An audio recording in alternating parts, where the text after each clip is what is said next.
stuff still to go, but Uriel, Velorio, and Marvisto loading in right now. Honda versus Ken. JB, do you have any expectations for this character matchup?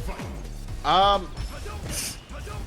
normally call Hondas like just degenerates in general, but like this is Marv we're talking about. Like he does not play the character degenerate at all, so you don't really have to necessarily worry about what kind of different matchup scenarios you're gonna get. I do know he's gonna mix up his throw game like quite a bit.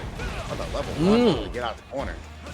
Yeah, didn't want to deal with the plus frames after OD Palm. Uriel Velorio not wanting to be on the back foot at any point. Walk forward fierce does not work out there for Marv as Uriel held the parry pump. Very slight life deficit. DR forward into the whip punish, but no. I don't know if that was a drop or if he wanted to play for frames after. DI connects for Marv, who's going to be able to secure this first round. Round 2. Fight.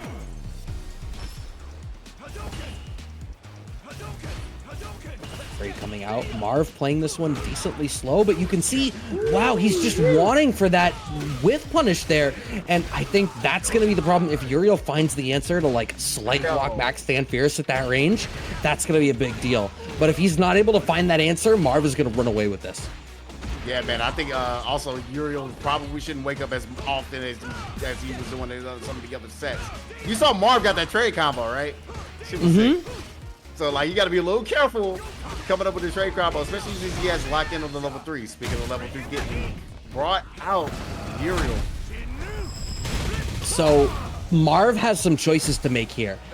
Uriel's gonna want to be the aggressor on Wake Up to cause the burnout, which is exactly what he does with Fierce into Fierce. Oh, the counter jab was the wrong place to make that call as the DI came out. I think Marv expected Uriel to play a little bit more of a long game, but Uriel wanted to throw his cards on the table as soon as humanly possible. 1 round apiece, Marv with a 3-bar advantage. Yeah, and that's the way he's been playing all tournament so far tonight. He's playing. He wants to play fast. Exactly. He's always going to be in your face, so you got to be ready and load out the, be able to spend the cash, be able to get yourself in a more advantageous situation. Give me the throw.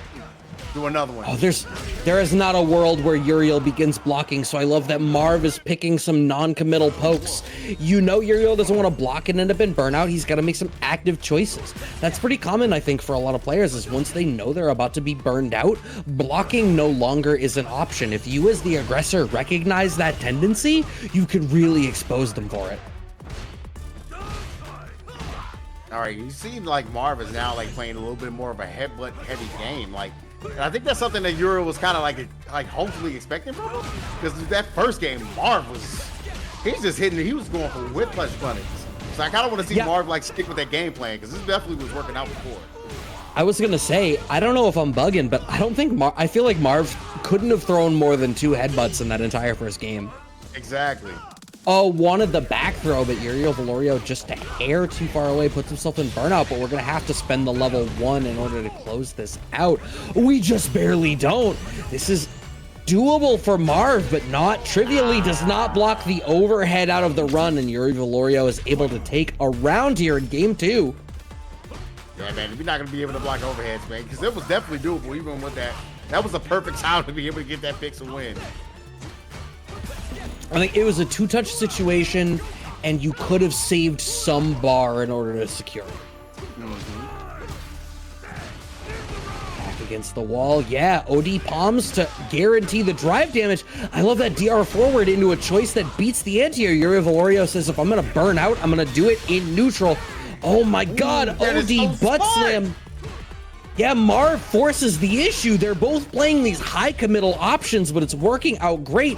Oh my God. Which command grab? I wonder if that was an execution mistake, because I don't imagine you wanted a command grab there. Not at all, man. This is a very bad situation, because Uriel can steal this right here and there. He has CA. Puts himself back in burnout. I think he has to spend the CA in order to do this, but it is going to secure the game. 1 game apiece. Don't make me a liar, Ken. Thank you. I didn't want to end up on Sajam's clip show. For real. Not tonight. Not on that situation, because I'm like, there ain't no way you survive this. Right. One game apiece, trying to use a little bit more of the stop sign here as Marv. I do appreciate that it feels like every round Marv is bringing a slightly different flavor to his neutral. He still lays, but one round he's regular, one round he's salt and vinegar, one round he's sour cream and onion. I appreciate it. Nice parry on the DI to stay in the corner. Almost gets out of the corner. Back throw does secure him the advantageous position. No! He tried it. He definitely wanted to go ahead and get that out of him. Get that command grab going. Still gonna be able to get a punish out of that. It's no finish to food. Yeah, he didn't believe in the combo pickup there, but the end result of it is he's able to save his bar.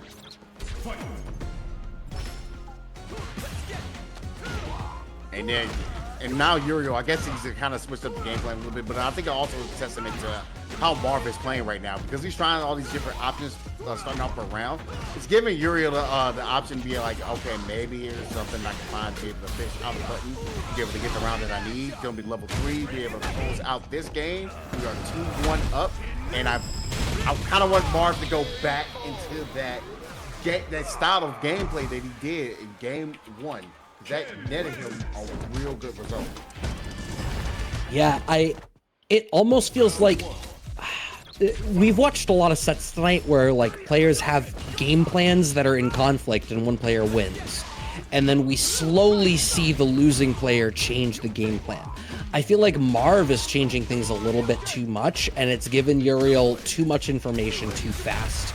So he seems super confident now. Yeah, here, I mean, he just seems so strong. The next thing you block is going to kill you.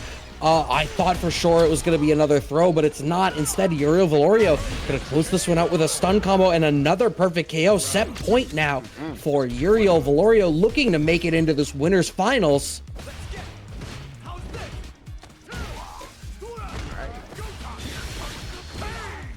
All right, use a level 1 to get the push back and be able to praise God. I don't know why that shook me the way it did. Something about that just ruined me. Anyway, Uriel Velorio on the back foot, just shy of a drive gauge. Keeps parry pumping. That's the issue wanted for the level 3. We're not going to have it in time, but I think you're actually dead here. Absolutely, without question, you're dead. Yeah, man, I don't know. It seemed like after in game 3 where he was trying to like try all these different things and see if he could switch the game plan back to where he was going, like Uriel started sensing the blood in the water, like getting to like those low floors. He was catching them on the cells a lot. There was no kind of like airplay, you know what I mean? Like no jump ins for real at all. No kind of like challenging. I did not see like one butt slam. I think Marv was like probably giving Uriel a little bit too much credit to try to test him, because he was like, man, he might perfect parry the heck